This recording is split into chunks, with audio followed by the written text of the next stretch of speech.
Increase होती रहेगी और कंसंट्रेशन ऑफ प्रोडक्ट क्या होता रहेगा, इंक्रीज होगा.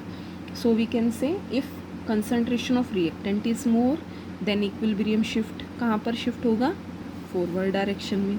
अब मान लीजिए एक टाइम के बाद अगर प्रोडक्ट की कंसंट्रेशन इंक्रीज हो जाती है तो किस डायरेक्शन में जाएगा equilibrium, that will goes in backward direction. जैसे हाइड्रोजन और आयोडीन, इनकी कंसंट्रेशन आप देख रहे हो न्यू इक्विलिब्रियम पर डिक्रीज हो रही है और हाइड्रोजन आयोडाइड की कंसंट्रेशन क्या हो रही है, टाइम के साथ साथ इंक्रीज होती है. मीन्स कंसंट्रेशन और टाइम के अंदर रिएक्टेंट्स की कंसंट्रेशन डिक्रीज होगी, प्रोडक्ट की कंसंट्रेशन क्या होगी, इंक्रीज होगी. ओके. अब इसका एक और एग्जांपल देखिए. जैसे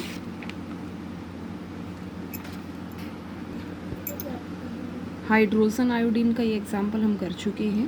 ओके. तो इक्विलिब्रियम शिफ्ट होगा अगर आप हाइड्रोजन और आयोडीन को ऐड कर रहे हो तो फॉरवर्ड डायरेक्शन में. कब तक फॉरवर्ड में होगा, जब तक न्यू इक्विलिब्रियम एस्टेब्लिश ना हो जाए. और concentration of reactants will decrease and that of product will increase.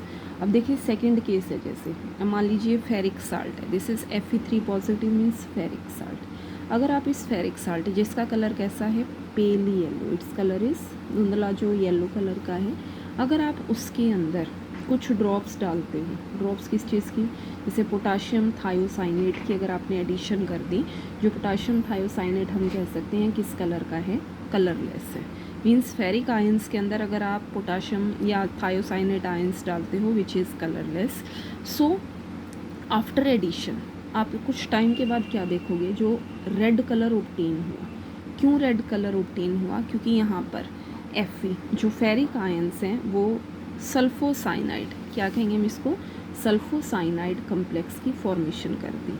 और ये जो इंटेंसिटी है मीन्स रेडिश ब्राउन कलर, ये कांस्टेंट तब तक रहेगा, कब तक, जब तक इक्विलिब्रियम अटेन ना हो जाए. मीन्स जैसे ही आप ये देखोगे ना इक्विलिब्रियम आ गया तो ये एज इट इज़ कलर रहेगा. अब मान लीजिए इक्विलिब्रियम पर रेडिश ब्राउन कलर आ गया. अब आप सपोज़ और ज़्यादा फेरिक आयंस की एडिशन करते हैं, और ज़्यादा अगर फेरिक आयंस ऐड करोगे तो आप देखोगे जो रेड कलर है उसकी इंटेंसिटी और ज़्यादा इंक्रीज होगी.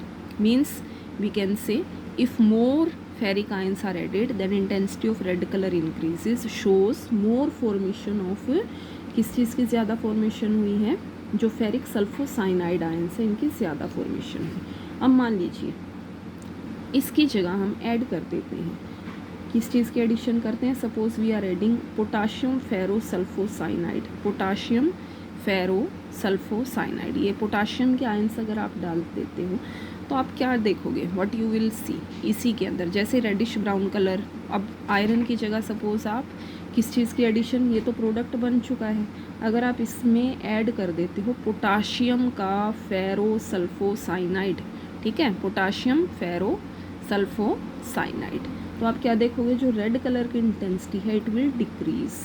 अब रेड कलर की इंटेंसिटी अगर डिक्रीज हो रही है इट मीन्स रिएक्शन किस डायरेक्शन में प्रोसीड कर गया, equilibrium, equilibrium it will shift in backward direction. जैसे ये reactant, these are product, KC हम देखते हैं concentration of product divide by concentration of reactant. अगर कंसंट्रेशन A और B की बढ़ जाती है तो हम इसको क्या लिखेंगे, QC, ठीक है, QC रिएक्शन कोशेंट हम जिसको कह सकते हैं. ये भी किसके इक्वल होगा, concentration of product divide by concentration of reactant. अब मान लीजिए A और B की कंसंट्रेशन बढ़ जाती है तो QC क्या करेगा, will become less than KC, यानी QC की जो वैल्यू होती है वो KC इक्विलिब्रियम कांस्टेंट से कम हो जाएगी. कब होगी कम, अगर A और B की कंसंट्रेशन आप क्या करते हो, इंक्रीज़ करते हो. समझ आइए बात, कंसंट्रेशन के टर्म्स में हम लिख रहे हैं इस चीज़ को. अब देखिए सपोज इक्विलिब्रियम अटेन करना है इस QC वैल्यू को, तो ये QC वैल्यू किसके इक्वल होना चाहेगी, it will becomes equal to KC, क्योंकि KC ही ऐसी वैल्यू है जिस पर इक्विलिब्रियम अटेन होता है. तो we can say here if concentration of reactant increase then equilibrium shift in forward direction, and if concentration of product increases then equilibrium shift in backward direction. अब second हेलीकैटलियर principal में क्या effect होता है change of temperature का. जैसे reaction लिख दी, nitrogen hydrogen combines to form ammonia, delta H negative, exothermic reaction है ये. अब यहाँ लिखा फॉरवर्ड एक्सोथर्मिक है, अगर फॉरवर्ड एक्सोथर्मिक है तो कहा बैकवर्ड रिएक्शन कैसी है, the backward reaction it is endothermic. And forward exothermic है, बैकवर्ड एंडोथर्मिक है। मान लीजिए टेम्परेचर को हमने इंक्रीज़ कर दिया। इंक्रीज़ करने का मतलब क्या है, टेम्परेचर इंक्रीज़ करने का मतलब क्या होता है, means we are supply heat to system, means हम सिस्टम को क्या कर रहे हैं, हीट की सप्लाई करते हैं। तो ली कैटलियर प्रिंसिपल के अकॉर्डिंग जो इक्विलिब्रियम है it will shift in that direction which absorb heat, जो हीट को एब्जॉर्ब करेगा उस डायरेक्शन में इक्विलिब्रियम शिफ्ट होगा। अब एब्जॉर्ब कौन करता है, जहाँ रिएक्शन कैसी है, एंडोथर्मिक है, मीन्स इस रिएक्शन में जो इक्विलिब्रियम है वो किस डायरेक्शन में शिफ्ट होगा, it will shift in backward direction. Okay, similarly जैसे देखिए अब यहाँ एक एग्जांपल है दूसरा, नाइट्रोजन डाइऑक्साइड गैस है, ठीक है। नाइट्रोजन डाइऑक्साइड किस कलर की गैस है, this is reddish brown. Okay, this is reddish brown. Nitrogen dioxide को तो आप ऑब्टेन कर सकते हो कैसे, अगर आप कॉपर जो टर्निंग्स होती हैं उसके अंदर कंसनट्रेटेड नाइट्रिक एसिड की एडिशन करते हो तो गैस कौन सी एमिट होती है, नाइट्रोजन डाइऑक्साइड, ठीक है। अब इस नाइट्रोजन डाइऑक्साइड गैस को हमें फिल करना है 5 ml की टेस्ट ट्यूब्स के अंदर। जैसे आप देख रहे हो ये पहली टेस्ट ट्यूब है, ये क्या है, सेकंड टेस्ट ट्यूब, ठीक है। तो हम क्या करते हैं, 2 टेस्ट ट्यूब में जो नाइट्रोजन डाइऑक्साइड गैस है इसको कलेक्ट कर लेते हैं। और नाइट्रोजन डाइऑक्साइड जो गैस है इनका जो कलर है वो क्या रहेगा, सेम है जैसे रेडिश ब्राउन कलर है किस चीज़ का, नाइट्रोजन डाइऑक्साइड का। तो इन दोनों टेस्ट ट्यूब में हमने फिल कर लिया किस चीज़ को, नाइट्रोजन डाइऑक्साइड को। अब जो 3 बीकर आपको लेने हैं, you have to took 3 beakers, beaker 1, beaker 2, beaker 3। Beaker 1 that is filled with ice, ठीक है। आइस पर अगर फिल है मीन्स जो टेम्परेचर है वो कितना होगा इसका, 273 केल्विन। 273 केल्विन का मतलब 0 डिग्री, ओके।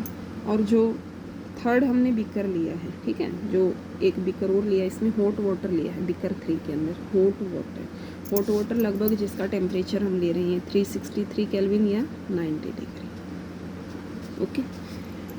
अब दोनों ही को अलग अलग हमने बीकर्स में पुट कर दिया है, फर्स्ट टेस्ट ट्यूब को फर्स्ट बीकर में, सेकंड टेस्ट ट्यूब को इस बीकर नंबर 3 में। Means one at very low temperature, other at very high temperature. कुछ टाइम के बाद आपको क्या करना है, इन दोनों का कलर ही कैसा है, कैसा देखोगे आप, एक को बहुत ही लो टेम्परेचर पर रख दिया, यू विल सी जो टेस्ट ट्यूब 1 है इट शोज़ कलरलेस, मीन्स ये कैसी हो जाएगी, कलरलेस। अब कलरलेस होने का मतलब क्या है, इन this there is formation of dinitrogen tetroxide, means N2O4 की फॉर्मेशन हो चुकी है। और जो थर्ड है, जो बीकर नंबर 3 के अंदर हमने जो टेस्ट ट्यूब ली है इसके अंदर डार्क ब्राउन कलर ही रहेगा। डार्क ब्राउन कलर का मतलब क्या है, it shows presence of nitrogen dioxide, okay. अब आपको क्या करना है, दोनों ही टेस्ट ट्यूब्स को यहाँ से उठाकर रख देना है कहाँ पर, बीकर नंबर 2 में। बट यू विल सी जो दोनों टेस्ट ट्यूब्स हैं they will attain the same intensity of colour, means दोनों में जो कलर की इंटेंसिटी है वो क्या हो जाएगी, सेम हो जाएगी। अब सेम कैसे हुई, क्योंकि एक्सोथर्मिक रिएक्शंस हैं, इंक्रीज़ हुआ यहाँ से 273 से, ये जो बीकर नंबर 2 है ना इसमें टेम्परेचर है लगभग 298, ओके। तो इस केस में तो क्या हुआ, इंक्रीज़ हो गया टेम्परेचर का, और इस केस में क्या हुआ 363 से 298 पर, मीन्स टेम्परेचर क्या हो गया, डिक्रीज़ हुआ। तो we can say in this there is attainment of equilibrium.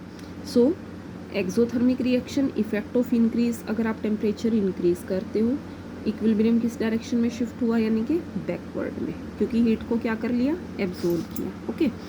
और सेकंड केस में क्या हुआ, डिक्रीज़ है, तो किस डायरेक्शन में होगा, that will goes in forward direction.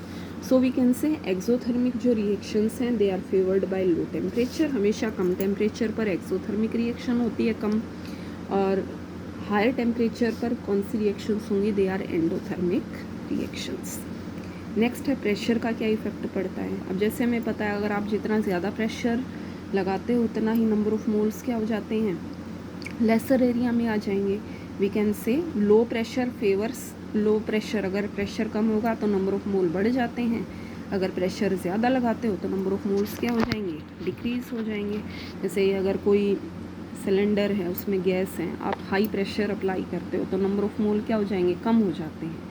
और अगर प्रेशर क्या है, कम रखते हो तो मोल्स क्या हो जाएंगे, ज़्यादा होंगे। और अगर इक्विलिब्रियम है तो उसका कोई इफेक्ट नहीं पड़ता। जैसे आप देख रहे हो यहाँ पर डाइनाइट्रोजन टेट्राऑक्साइड 1 मोल है, यहाँ कितने हैं, 2 मोल है, यानी 1 से 2 मोल में। तो कैसा प्रेशर, मतलब नंबर ऑफ़ मोल्स इंक्रीज हो गए। कब इंक्रीज होंगे नंबर ऑफ़ मोल्स, प्रेशर कैसा होगा इसमें, low pressure is favouring this. Okay, अगर कैटलिस्ट की बात करते हैं हम, तो कैटलिस्ट का काम क्या होता है, it only helps in attainment of equilibrium quickly, और ये इक्विलिब्रियम को डिस्टर्ब नहीं करता।